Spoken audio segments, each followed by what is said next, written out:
성도님, 오늘 새벽 우리는 하나님께서 이스라엘 백성에 명령하신 도피성에 관한 말씀을 함께 묵상하고자 합니다. 이미 지난 2월 14일 새벽 여호수아 20장 7절에서 9절 말씀을 본문으로 도피성에 관해 한번 살펴본 적이 있었는데요. 오늘 그때와 조금 다른 관점에서 이 도피성이라는 제도를 통한 우리 하나님의 마음을 살펴보도록 하겠습니다. 성도님들, 이미 잘 알고 계시겠지만 복습의 의미와 확인 차원에서 여쭤봅니다. 오늘 본문에 나타난 이 도피성이란 제도는 왜 필요했으며 왜 생기게 되었을까요?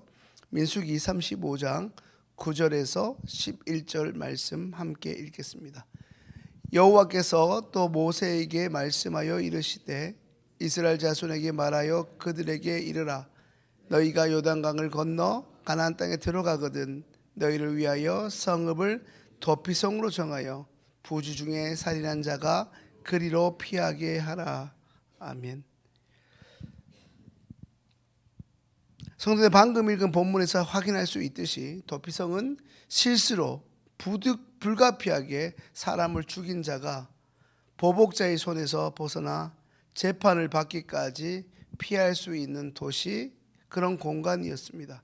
하나님께서 이런 제도를 만드신 이유는 매우 간단합니다.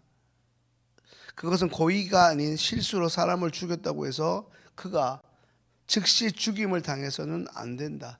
다시 말해, 모든 생명은 재판을 받을 권리가 있고 그 누구도 무고한 피를 흘려서는 안 된다는 전제하에 있습니다. 당시에는 피해 복수라고 불리는 보복제도가 있었기에 누군가가 사람을 죽이게 되면 그의 가족이 그에게 복수하는 문화가 있었습니다. 그러나 하나님은 이러한 무차별적인 복수를 막기 위해 이러한 도피성 제도를 만드셨습니다. 성도님들, 이 대목에서 우리 하나님이 얼마나 생명을 귀하게 여기시는지를 살펴볼 수 있습니다. 그런데 성도님들, 하나님은 그렇다고 해서 무한정으로 모든 사람들에게 관용을 베푸시지는 않습니다. 하나님께서 이 도피성에 들어올 수 있는 사람과 들어올 수 없는 사람을 명확하게 구분하고 계신 것을 성경을 통해 확인해 보겠습니다. 16절 말씀 함께 읽겠습니다. 철련장으로 사람을 쳐 죽이면 그는 살인한 자니 그 살인한 자를 반드시 죽일 것이요 아기를 가지고 손으로 쳐 죽이면 그 친자는 반드시 죽일 것이니 이는 살인하였음이라.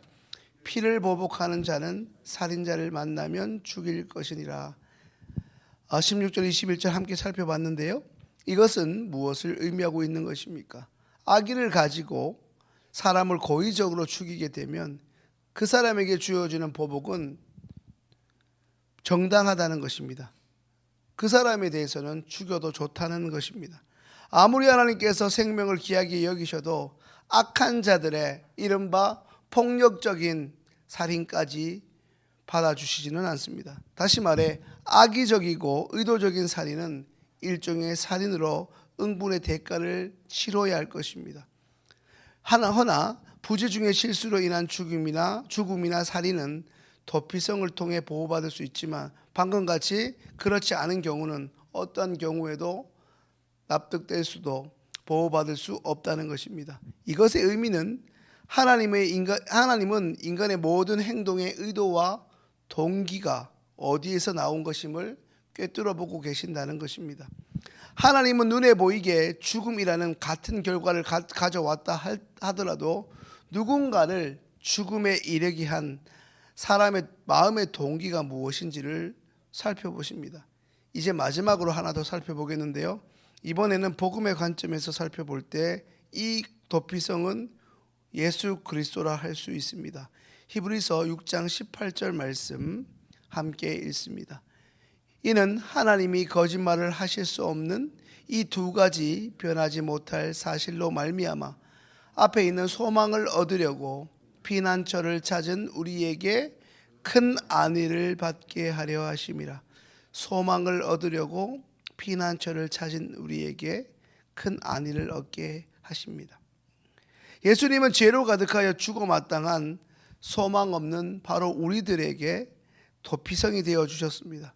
우리는 끊임없이 실수하고 또한 범죄하여 결국 죽음에 이를 수밖에 없는 자들이었습니다.